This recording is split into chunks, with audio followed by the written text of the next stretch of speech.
वापस लो वापस लो वक्फ बिल वापस लो, वापस लो वापस लो वक्फ बिल वापस लो, वापस लो वापस लो वक्फ बिल वापस लो।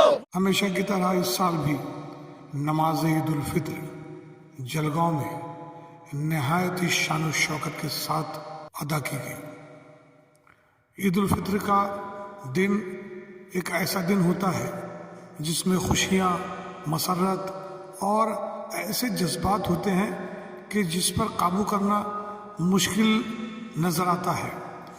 जलगांव के कदीम ईदगाह की जानिब ऐसे अज़्दहाम और ऐसे हुजूम चल रहे थे कि देखते ही बनता था।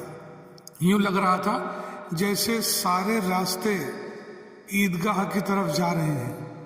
और ईदगाह सिर्फ एक नहीं बल्कि जलगांव शहर में अगर देखा जाए तो एक कदीम ईदगाह तो है, लेकिन एक सुन्नी ईदगाह भी सैयद नियाज़ अली नगर में कायम की गई है।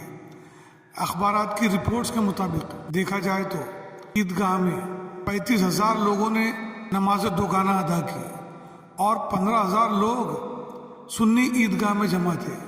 इसी तरह से एक ईदगाह जो है वो पिपराला के इलाके में भी है जहाँ पर हज़ारों लोग नमाज दोगाना अदा करते हैं।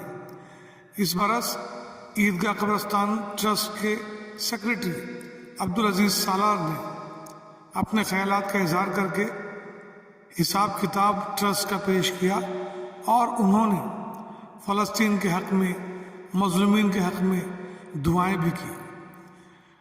ट्रस्ट के सदर अब्दुल वहाब मलिक ने मुबारक सलामत कहा।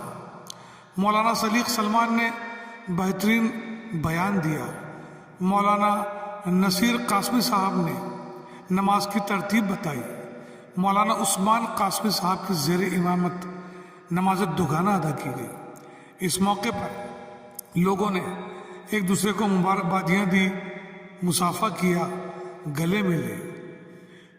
मस्जिद लतीफ़ के लिए भी यहाँ चंदा किया गया जो तकरीबन 3.25 लाख रुपये हुआ। यहाँ पर एहतजाज भी किया गया, फ़लस्तीन को याद किया गया, वक्फ बिल की मजम्मत की गई और वापस लेने का मुतालबा किया गया। और इसके लिए नौजवानों ने अपनी कमीज़ पर सेव गाज़ा ये स्टिकर भी लगाया हुआ था। मौसम इतना खुशगवार था कि सूरज की किरण भी नज़र नहीं आ रही थी और दर्जा हरारत बिल्कुल घट गया था और किसी को ये एहसास तक नहीं हुआ कि गर्मी की सुबह है। और नहायत ही शानदार तरीके से ये ईद का जो दिन है वो गुजर गया। कहीं कोई नाखुशगवार वाक़े की खबर नहीं है।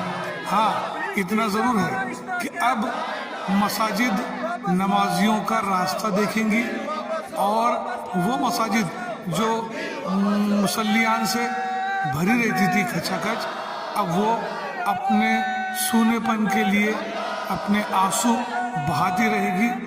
तो दोस्तों, रमज़ान का महीना माह तरबियत होता है। तरबियत हमने हासिल कर ली है, अब इस तरबियत का इतलाक़ हमको आने वाली ज़िंदगी पे करना है। इसलिए भूले नहीं, अपने रोज़मर्रा के टाइम टेबल को जैसे कि रमज़ान में था उसी तरह से कायम रखें। हमारी तरफ से भी आप सबको ईद की पुरखुलूस मुबारकबाद।